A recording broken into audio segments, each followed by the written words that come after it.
In this video, we will look at implementation of stacks in depth using Java programming language.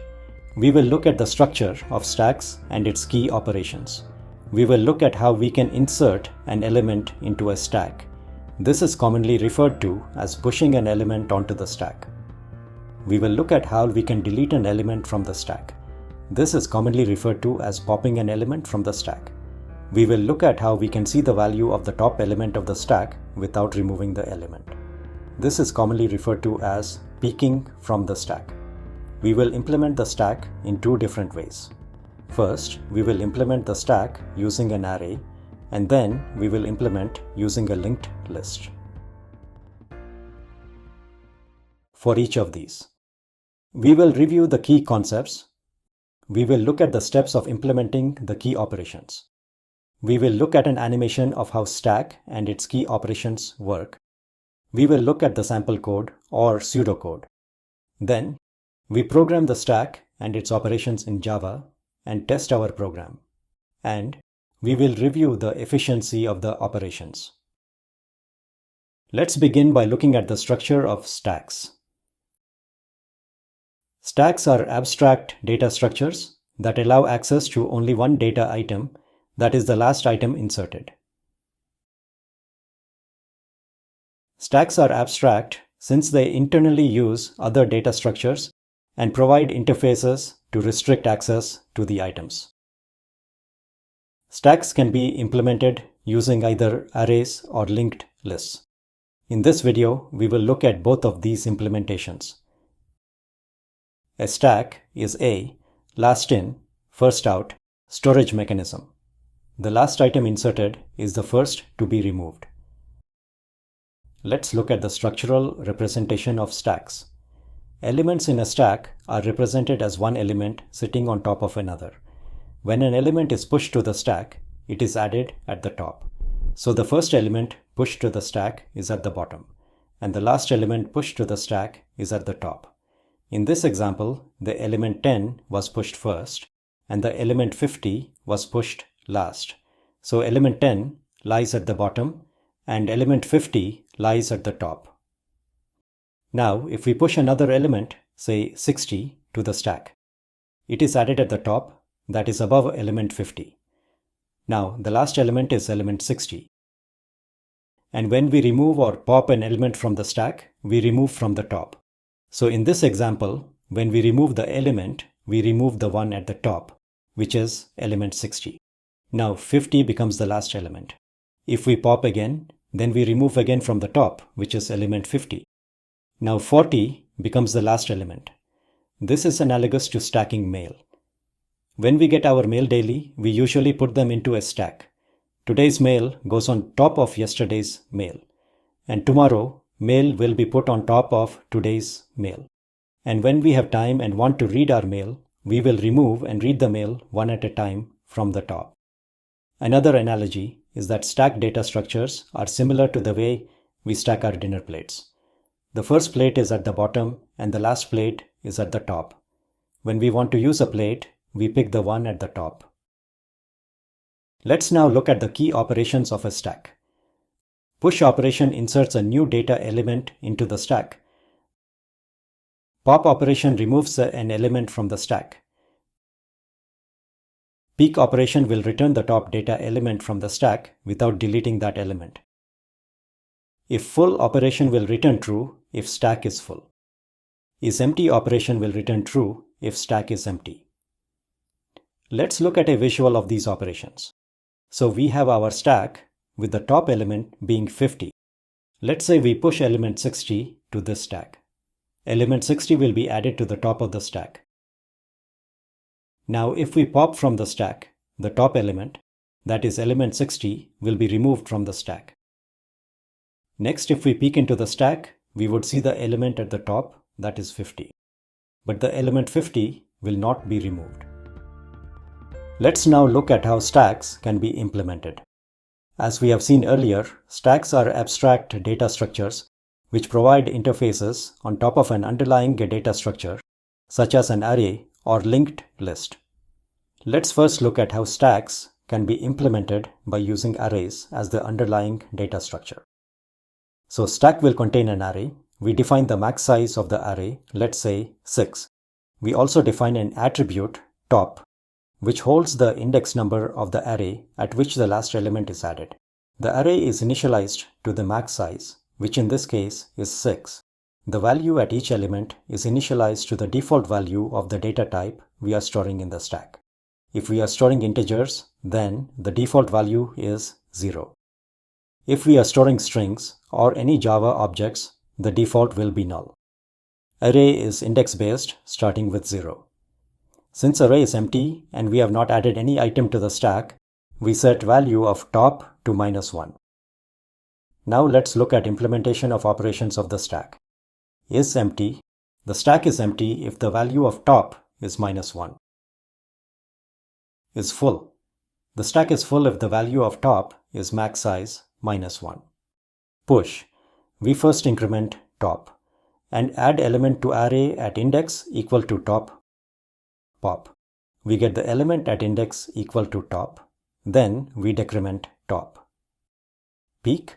We get the element at index equal to top. Let's look at a visual of some of these operations on our stack. Initially the array is empty and value of top is -1. So if we call this empty operation, it will return true. Let's push 10 to the stack. We first increment top, so top becomes 0. We add 10 to the array at index 0. Let's push 20 to the stack. We first increment top, so top becomes 1. We add 20 to the array at index 1. Let's push 30 to the stack. We first increment top. Top becomes 2. We add 30 to the array at index 2. Let's push 40 to the stack. We first increment top. Top becomes 3. We add 40 to the array at index 3. Let's now pop from the stack. We get the element at index equal to top. That is the element at index 3, which is 40. We then decrement top to 2. When we push again, say 80, we increment top. So top becomes 3. We add 80 to index at 3. Let's push 2 more elements, 50 and 60. At this point, the array is full. Top is equal to max size -1. So if we call a full operation, then it will return true. Let's now look at the code to implement a stack using array. We define the class for the stack. Then we define the 3 variables.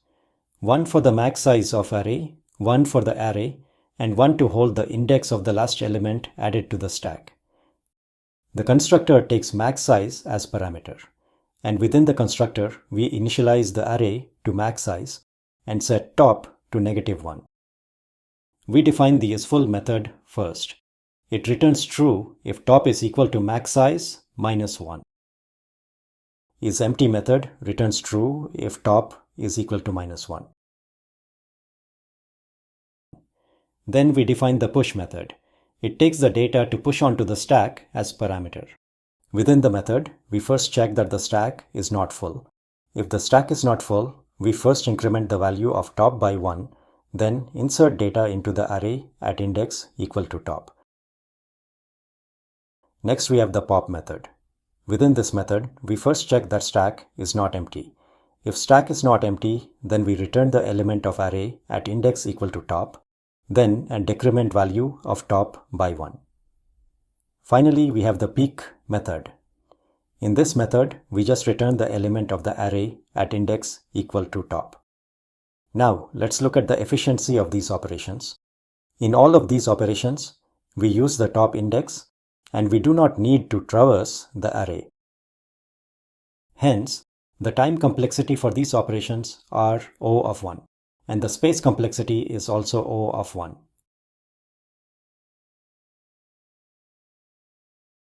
Let's now write and test the program to implement a stack. We have a class myStack with the main method.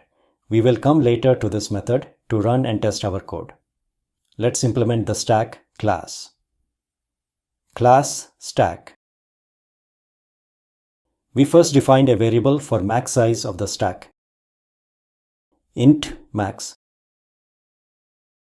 Then we define the array which holds the values of the stack.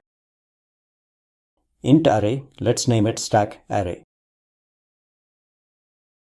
Then we define the variable to hold the last element added to the stack. Int, we will call it top. Let's now define the constructor for the stack.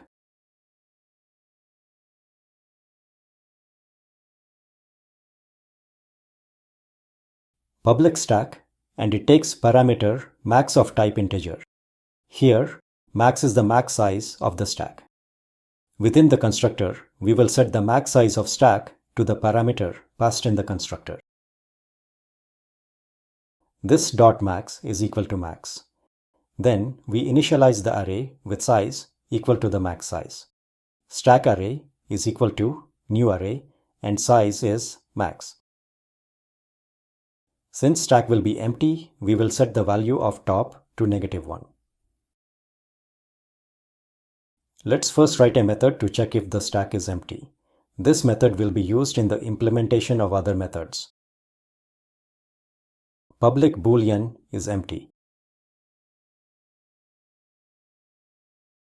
And this method will return true if top is equal to -1.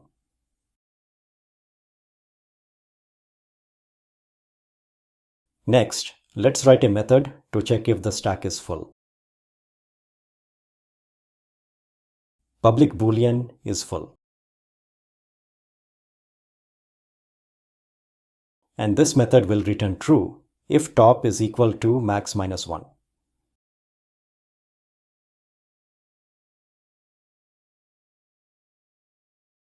Next, let's write the method to push an element onto the stack. Public void push. It takes data as parameter. Here, data is the value that you want to push on to the stack. Let's print this out so that it will be helpful while testing. System.out.print push and data.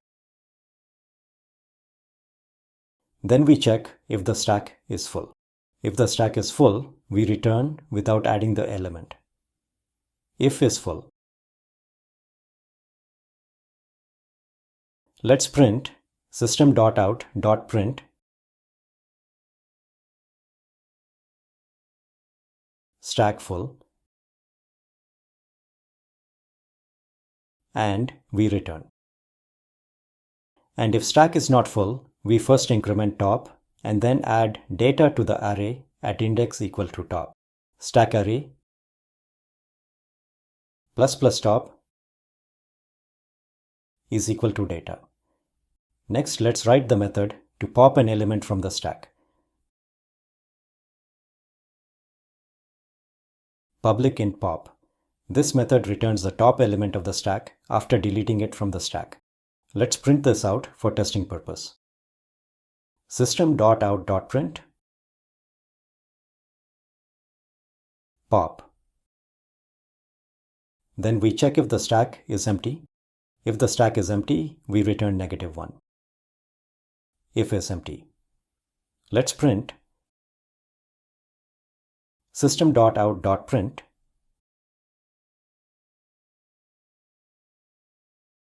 stack empty, and we return -1. And if stack is not empty, we return the element at the index equal to top and we decrement top. Return stack array top minus minus. Next, let's write the method to peek from the stack. Public int peek. This method returns the top element of the stack, but unlike pop method, it does not delete the element from the stack. First, we check if the stack is empty, and if the stack is empty, we return. If is empty. Let's print system.out.print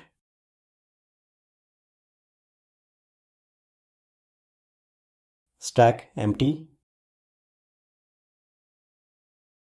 and we return.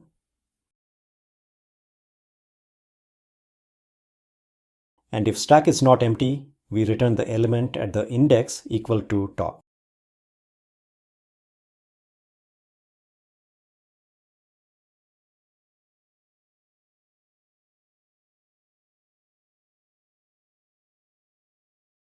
Now let's write a method to print the stack. Public void print. We have a for loop. For int I is equal to top. I is greater than or equal to -1, I minus minus.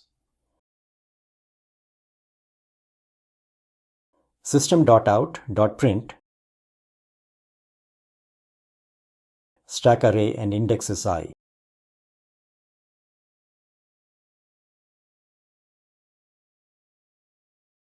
Let's add a new line in the end for formatting purposes. Our stack is now complete, and we have defined the methods for pushing, popping, and peeking from the stack. Let's scroll up to the main method and test these methods. Let's create a stack with 3 elements. Stack is equal to new stack.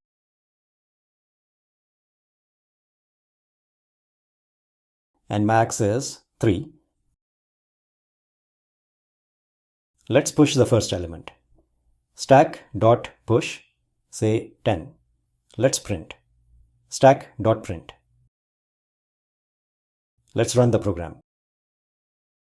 We can see that we pushed 10 and the stack contains element 10. Let's push another element. Stack.push, say 20. Let's print. Stack.print and run. We can see that we pushed 20 and the stack contains element 20 at the top. Let's push another. Stack.push, say 30. Let's print. Stack.print and run again. We push 30 and the stack now contains element 30 at the top. Let's push another. Stack.push, say 40. Let's print. Stack.print and run again. We pushed 40. But since the max size is 3, we get a stack full message and 40 is not added to the stack. Let's now pop from the stack. Stack.pop. Stack.print and run again. We called the pop method. The last element inserted, which is 30, is removed from the stack, and it now contains only elements 20 and 10. Let's continue. Stack.pop. Stack.print.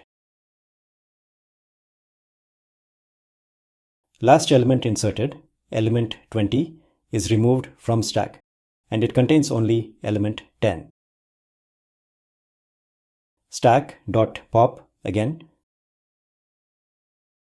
Stack.print and run. Element 10 is removed from the stack and the stack is now empty. If we pop again. Stack.pop. Stack.print and run. We see the message that stack is empty. This concludes this section in which we have implemented stack using array and tested the program. Let's next look at how stacks can be implemented by using linked list as the underlying data structure. So stack will contain a linked list. Let's say we have a stack containing elements 15, 5, 10, and 20. 20 being the last element added to the stack. That means internal to the stack, we will have a linked list with elements 20, 10, 5, and 15. The head of the linked list is 20, which is the last element added. Now, let's look the operations. The stack is empty if there are no elements in the linked list. That is when head is null. When we implement stacks using arrays, we have to know the max size of the stack so that we can initialize the array with this max size. And whenever we push an element to the stack, we first check that the stack is not full. We do this to avoid stack overflows, but when we implement stacks using linked list, we do not have this problem. Since linked lists do not have a max size, and we can keep adding to the linked list, so we do not need to implement the isFull operation. We push an element to the stack by adding the element to the beginning of the linked list, and we pop an element from the stack by getting the head node and then setting the reference of head node to the second node. We peek from the stack by getting the head node, but unlike pop, we do not change the reference to the head node. Let's now look at a visual of these operations. When we pop an element from the stack, we return the head node that has data value 20. Then we set the head node to the next node, which has data value 10. And when we push a value to the stack, say value 30, then we create a new node with the data 30. We set the next value of this new node to the head node, which has value 10. So the new node becomes the new head node.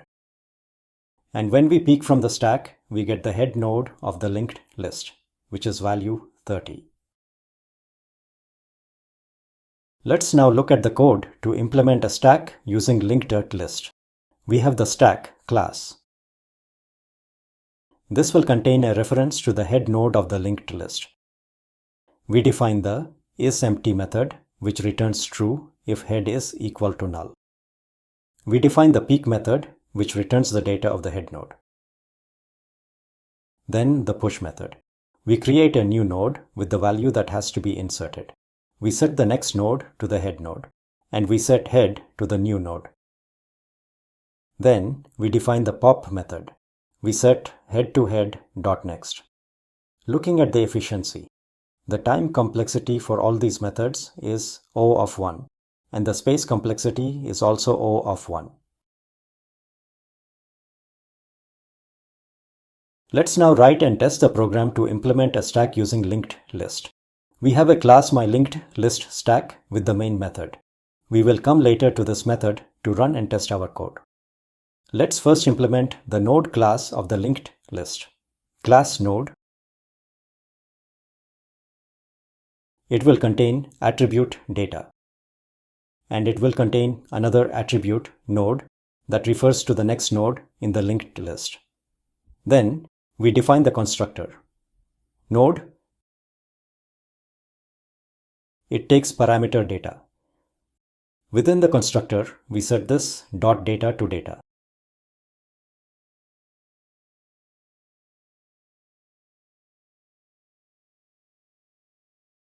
Then we define the class for the stack. Let's name it linked list class. We first define the node attribute that refers to the head node of linked list. Node head. Let's first define the method to check if the stack is empty. Boolean is empty. And within the method, we return true if head is equal to null.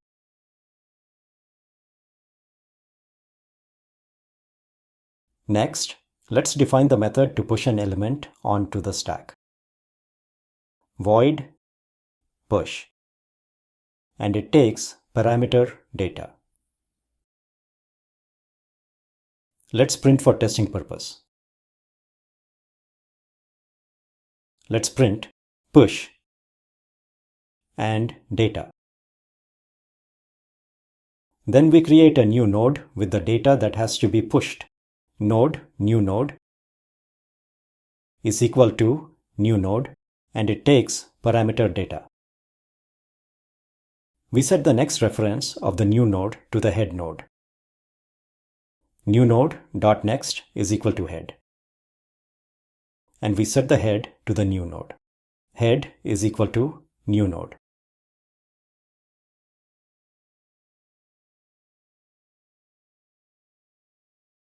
Then we define the pop method.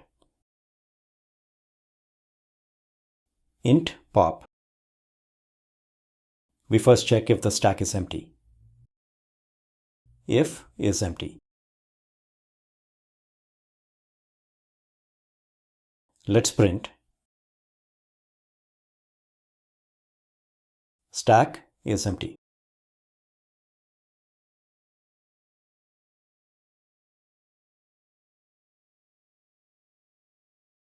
And return -1. If stack is not empty, we get the data for the head. Int popped data is equal to head.data. Then we set head to head.next. And we return popped data.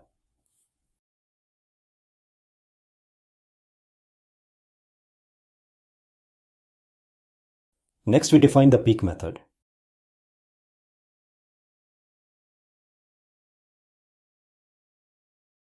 We first check if the stack is empty. If is empty,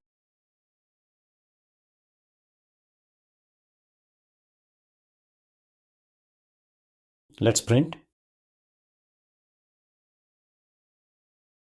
stack is empty.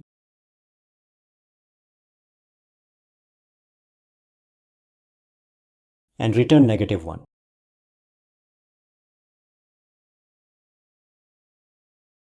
And if the stack is not empty, then we return head.data.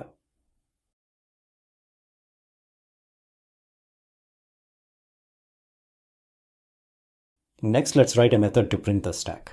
Void print node current is equal to head, while current is not equal to null.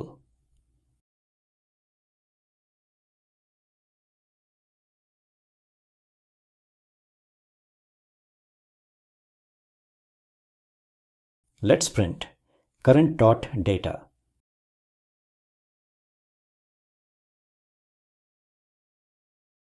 Then set current to current.next.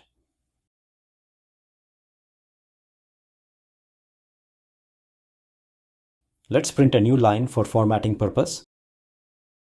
Let's scroll up to the main method and test these methods. Let's create an instance of the stack. Linked list stack is equal to new linked list stack.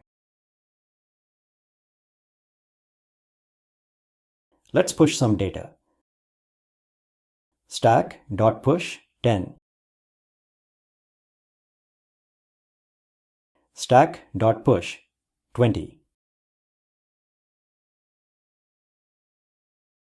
Stack.push 30. Let's print the stack. Stack.print. Let's run. We can see that we pushed data 10, 20, and 30. And we can see the data in the stack. 30 is the last element pushed and is the head of the stack. Let's now pop an element. Stack.pop.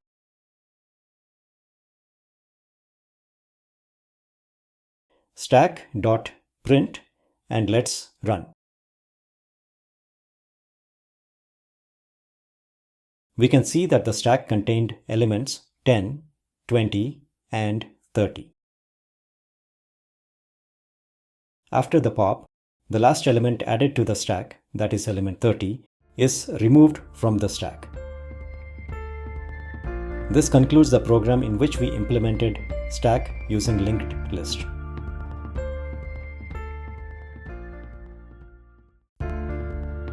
Thank you for watching. Please visit our website interviewgrid.com for more topics and frequently asked interview questions and answers on these topics. If you liked this video, please subscribe to this channel for more of similar videos.